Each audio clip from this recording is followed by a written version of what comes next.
Hello beautiful people. Are you someone looking to improve conversion on your WooCommerce store or a WordPress website? Then this is for you. Hi, this is Sandeep, and in this video I am going to talk about how to improve conversion by improving the website performance beyond PageSpeed Insights. Let's deep dive. Let's see why performance is so critical for your business. As per the industry report, every 1 second delay in load time, you lose 20% of conversion. It's a big drop in the conversion. And then more than half of the mobile users leave a site if that takes longer than 3 seconds to load. And 70% of the e-commerce traffic are coming from mobile. This is a big number.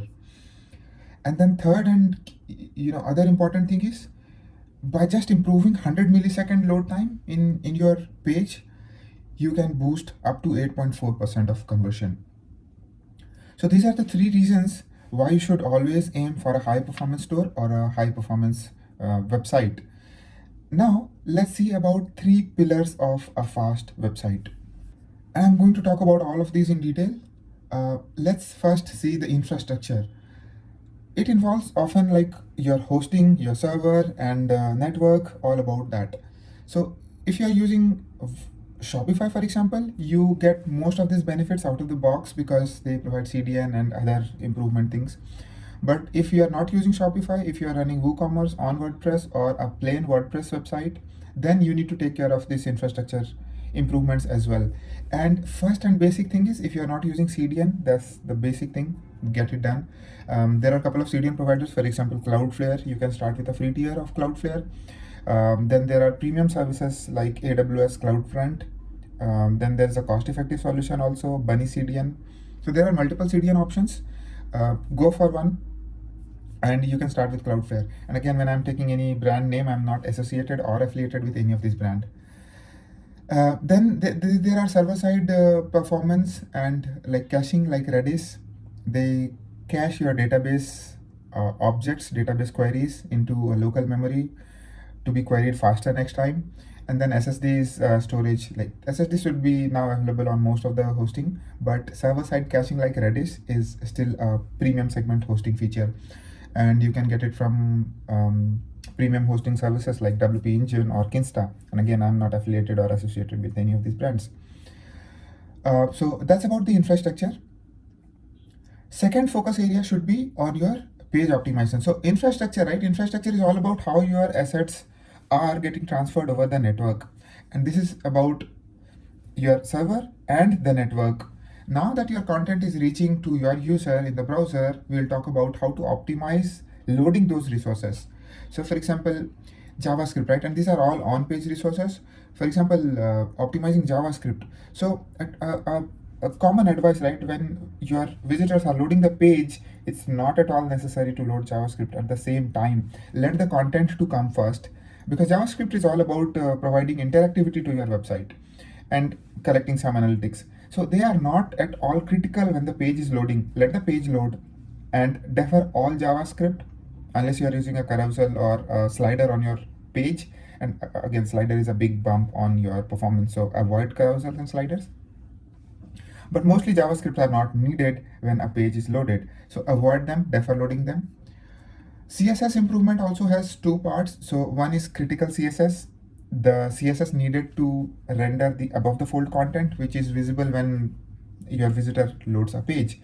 And all CSS needed to render below the fold content is, again, can be deferred as and not necessary. Images, there are new formats. Most of you already know AVIF and WebP. Try to convert your images into those. They reduce the file size by 30-40% by maintaining the same visual quality. So images is again one size of improvement. And then again about images, right? When so your websites, right? Your website visitors, they come from a different background and different device. So show them smaller images on mobile, show them high resolution images or bigger images on desktop devices. And there are tools to take care of it. I'll also show you those. And lazy loading any of the resources used on the page, like heavy media, like if you are using a video or something. So there are a couple of tools available. I will not say couple of, there are thousands of tools available to take care of on-page resources optimization. For example, and again, not in a particular order, you can try one of these. There are tools like WP Rocket, NitroPack, Rabbit Loader, and there are so many Litespeed. There are so many other tools which you can try that takes care of the loading. Lightspeed, by the way, is something common at infrastructure layer and then on page resources as well.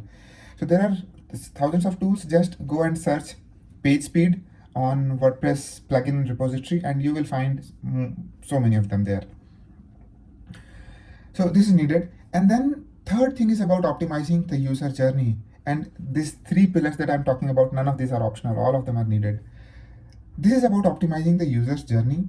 So while you use tools to take care of on-page resources, how you are loading the resources and optimizing how the resources are getting loaded, we also need to optimize the user journey. And here's a big difference. So this on-page resource is all about, it takes care of improving that particular page, and it can be measured on tools like PageSpeed Insights and GT metrics, where you go and put any URL, your home page or any other product listing page, details page, put that URL, and both of these platforms will give you a score out of 100, or they have a different grading system to analyze if your page resources are loading correctly or not. So while the on-page resource optimization can be measured using tools like PageSpeed Insights and GT metrics, the user journey is something difficult to measure, and there are no direct tools to measure it immediately. One and the best thing to measure is Core Web Vitals inside your Google Search Console.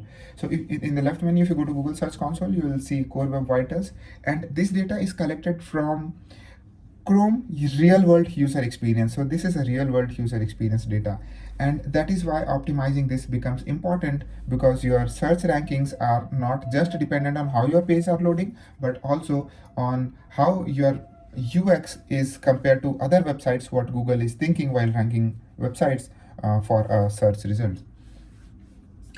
So I talked about tools that are helpful for on-page resource optimizations, and to improve the journey of the user, we are going to introduce Smart Prefetch. Smart Prefetch is an AI-based tool that predicts and prefetch where your visitors can go next. So take this example: your visitor is on a particular page, and based on different attributes, and Smart Prefetch learns from your visitors, right? The way initial for the first few days, Smart Prefetch is only going to learn what is your navigation pattern of your visitors. So based on those patterns, it will learn, and the AI model will become better and better in predicting where the user can go next. And based on different attributes collected by Smart Prefetch, of course it's a GDPR compliant, so you are not going to have any issues. And based on different attributes of a buyer and previous learning of the AI model, Smart Prefetch is going to predict where a user can go next. And suppose it predicts that from page 1, user can go to this particular page, a different product details page or different product listing page, or maybe a size variant or color variant page. Then Smart Prefetch will preload this page in the browser's memory, and as soon as the moment user clicks on the link, because the page is already available in browser's background, the page will be shown instantly without user has to wait for any further millisecond. So now we are not talking about seconds, now we are talking about showing the page within milliseconds with this technology. So obviously, again, I'll repeat, we talked about the other two pillars of the performance, and this is third pillar. All of these are important to be taken care of. So this is in a nutshell how Smart Prefetch works, and now let's jump to how we can install Smart Prefetch in a WooCommerce or a WordPress store or a WordPress website. Head on to your WP admin panel and go to plugins menu to the left. You can click here add plugin, or there is also an add plugin button here. Click on it and then search for Smart Prefetch.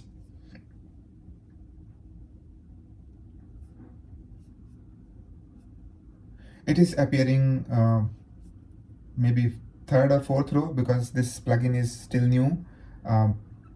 So click on it, install now. So you see the difference. The other tools that are also coming in the search results, they are all about the second pillar that we discussed about optimizing a page and then resources of the page. But Smart Prefetch is one that is talking about the navigation or future prediction of the visitors. So now that I have installed it, I'm gonna activate it, and it is done. So now that it is activated, you will see a new menu to the left called Smart Prefetch. Go here, And it is absolutely just a one-click install. The moment you install it, the plugin is ready. You don't have to do any activation or any sort of this.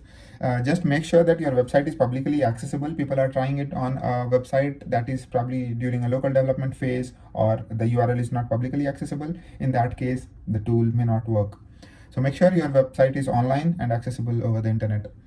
So now that you can see, the moment I installed the plugin, I can see the data, but because I have installed it previously. But if you are new installing it for the first time, it may take up to 10 minutes for this data to appear. Let's take a quick look at what the dashboards are showing and how it impacts the business. So first and foremost it's about faster navigation, right? And here I can see for my website, it made a difference. It made it load 86% faster. So without Prefetch, my website's average time was 1.7 seconds, and now with Prefetch it's just 221 millisecond. So that is how it translates to 86% faster navigation. And here I'll say this is again different from tools where in the lab or in the PageSpeed Insights tool, you only measure a page load time. It doesn't consider the delay between navigation when a user clicks on a link and then waits for the second page to load. But here, this improvement also considers it from the click time to the load time of the link. And this is based on some 1300 samples or visits to my website. And this 86% is a lot. Usually you may see somewhere between 70% to 90% navigation improvement. And then if you're running WooCommerce, the key metrics to focus here is, by improving this, what is the estimated conversion lift that I'm expecting? And based on what we saw, industry research data, based on the load time improvement, Smart Prefetch predicts that my conversion lift would be somewhere around 7%. So for you, it could be few percent less or few percent more, but the idea is it's gonna give you just a generic idea, because this tool has no access to your revenue or to your sales or any other financial part of your store. So this is just an estimation. And then by reducing the load time, right, from 1.7 seconds to 221 millisecond, by reducing this load time for all those prefetched pages, the tool saved almost 25 minutes for my website visitors. And this 25 minutes is a lot. This is a lifetime value. Sorry, not lifetime. I think it's a 30 days. They have not mentioned it, but it's a lot for your WooCommerce visitors, because every minute and every second you save is going to improve your conversion. So it has saved like 25 minutes, and simple maths, right? If I have 25 unique visitors to my store, then probably it has saved 1 minute per visitor, and it's a lot of improvement. Second metrics is about the bandwidth prefetching, and by prefetching those predicted pages, it has saved almost 23 MB. And here the Smart Prefetch is only considering the pages which were prefetched and visited. There could be cases where the Smart Prefetch is prefetching, let's say 3 or 4 pages, and obviously we'll take a look at the settings. You can customize it. It can prefetch multiple pages based on the predictive score, but if a user visits, let's say, one of them, other 3 will not be considered toward this bandwidth prefetching. And this is only the page which user visited. And this is showing average divergence. It's like from one particular page, what are the possible number of links where a user can go. So this divergence score for my website is 4. On an average, every page has probably 4 different outgoing links or a next link for my visitors. And you can read the description here. I'm on a trial plan. Whenever you sign up on a new website, you get a 14 days trial, and it shows me how much I have used. And this is to ensure that the integration of this plugin is working fine. If you see any concern here or a warning here, try to reinstall the plugin or get in touch with the plugin support team. So that's pretty much about the dashboard. Let's look at navigation pattern. And this is an insight of how their AI model is learning and trying to predict where a user can go next. So these are the unique pages, and let's take homepage for example. So from homepage they have collected 178 samples, and almost there are 25 links from where users are going from the homepage. uh, this is not total number of links. It could be like on your homepage you have 50 links, right? But people are clicking only 25 links. Other links are dead. They're not public. Nobody is clicking on those links. So let's expand it. And oh wow, so you see 16%. So because I have my possible navigation is high and this is causing the high divergence, I should try to reduce it. But if you cannot, that's also fine. Because I have so many links, the model is 16% confident that anyone who is coming to home page and having these attributes will go to pricing page. And that's how model learns and evolves. So if someone is coming to home page matching these attributes, then AI model is going to prefetch the pricing page. So when somebody is clicking on this, actually the pricing page will already be there. And by default, the model tries to pick top 5 page to prefetch, and this can be controlled in settings. So almost it is covering like 16 and then 26, 36, 46, almost 55, 50 to 55%. So top 5 links, if it is prefetching top 5 links, almost it is scattering 50% of the traffic. And then if for any reason people start going to different links, it will learn and evolve further. So this is an insight of how their model works, and you can expand any page and see. I hope this video was helpful. Let me know in comments if you have any questions. Thank you for staying. Bye bye.